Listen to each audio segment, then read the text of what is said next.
a strange man appeared in the desert. Every time he took a step, he would stab a small hole in the sand, but each time he did so, he would use his foot to smooth out the hole again. However, when he makes the next step, he encounters quicksand, but the holes are spreading faster and faster. The man called his teammates over with bad intentions. When they arrived, they weren't scared. They were happy to play near the quicksand, because they knew that where there was quicksand, there would probably be water. After they were happy, they didn't dare to waste time and hurriedly removed the obstacles buried under the sand. It wasn't long before they found a deep, bottomless well beneath the cover. They looked at the bottomless black hole, but their faces showed a troubled expression. As the captain picked up a stone and threw it down the well, the dull sound brought them back to reality. If they couldn't find water again, everyone would die. He had to take the risk and go down the wall of the well to check it out. But when he got to the bottom of the well, he realized that it was even drier than the ground. But just as he was about to leave in despair, he saw that the wall of the well was very wet. He felt carefully along the wall and found a little water in the corner. This made the man so happy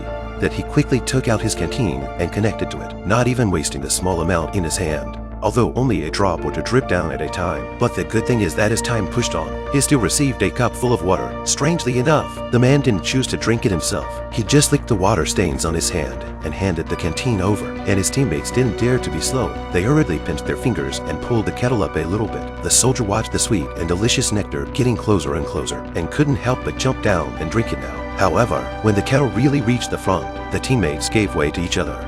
Finally, at the captain's command, they each took a sip. They then gave up the rest of the water to their injured teammates. The team wanted to get enough water and leave the area. The sentry spotted an enemy tank in the distance. Seeing this, the captain hurriedly told his teammates to hide and get ready for battle. But the tank was getting closer and closer, but none of the team dared to attack. Only when the enemy let down their guard and left the tank did the captain order them to open fire and empty their magazines. As expected, there were only 2 men left in the enemy team. In order to get the information, the captain calmly took a big drink of water from his canteen under the eager eyes of the enemy soldiers. Then, he generously poured out the rest of the water under the captain's performance. The enemy soldiers could not resist the temptation to tell them that there were still more than 1,000 people left in their side. When they heard that the enemy force was not only well armed, but also ready to come here, the captain was at a loss for words. To make matters worse, the men at the bottom of the well had bad news too. There wasn't much water, and now there wasn't a drop left. But the captain, looking at the dry and smoky well, suddenly had an idea. So he intentionally let the captives go and brought back the news that there was plenty of water here. The squad quickly set up an ambush, planted bombs in the enemy's path, and set up heavy machine guns on the high ground. The soldiers were well trained and orderly, waiting for the Nazis to approach. Soon the enemy were coming in large numbers, like a tidal wave. As the first mines were detonated, everyone opened fire on them at once. The sudden appearance of the bullets left them defenseless. What they didn't expect was that the team not only had a large number of grenades, but also an M15 tank to bombard them, which instantly overwhelmed them, and they could only run away quickly. But at the same time, the original small number of squads in the battle also sacrificed a. But the good news is, the battle just now also made the enemy army afraid, so they had to raise the white flag to negotiate peace with them. The major became arrogant when he realized that the captain was only a lieutenant. He also ordered the captain to ask their top leader to come over for negotiation. But when the captain heard this, not only did he not get angry, he calmly turned around and told the major that their leader was taking a bath and had no time to care about people. When the major saw this scene, his face turned black with anger.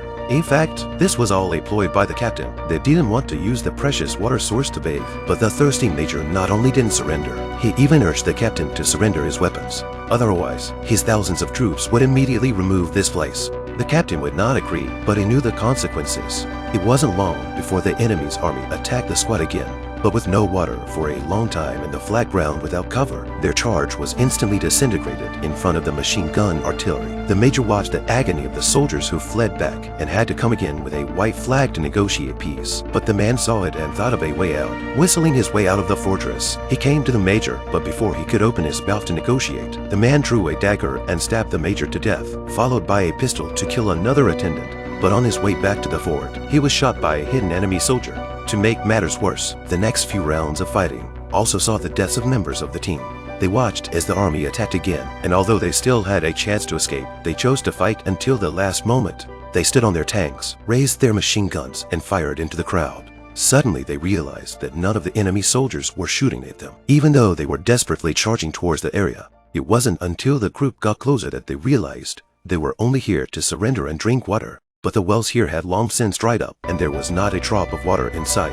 As they rejoiced at the enemy's stupidity, the next scene left them in silence. An artillery shell had blown open a well, and they didn't dare to delay. They quickly confiscated all their weapons. Just a man captured hundreds of prisoners. As friendly troops arrived in time, their story has been told ever since. In 1942, during the World War II tank battle at El Alamein in North Africa, the British and American Allied forces were surrounded by the Germans at the beginning of the war, and a small, ragtag group was forced to retreat southward. The whole group consisted of an M3 tank, 3 American tankers, a French infantryman who liked to smoke American cigarettes, a British ambulance captain, a big machine gunner, 2 British soldiers, an African Sudanese soldier, an Italian pal who didn't want to be let go, and a German pilot who wouldn't let the blacks frisk him, a superbly condensed version of the UN. It's a super concentration of the United Nations. While advancing in the harsh natural conditions of the Sahara Desert, they encountered a large group of German troops looking for water. As a tank commander, trusted by the subordinates of the U.S. Army Sergeant Chess to stand on the tank into Berlin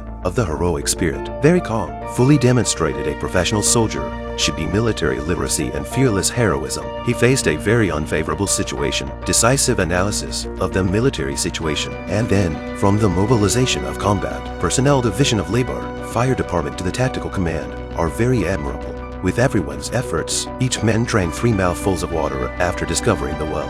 In the endless Sahara Desert, water is too precious. The audience felt the sweetness of the water. The soldier was scared to crawl under the tank to avoid the airplane shooting, but accidentally hit. Not even a drink of water. A young life is so easily taken by this cruel war. The German pilot had the good sense to take only 1 sip of water.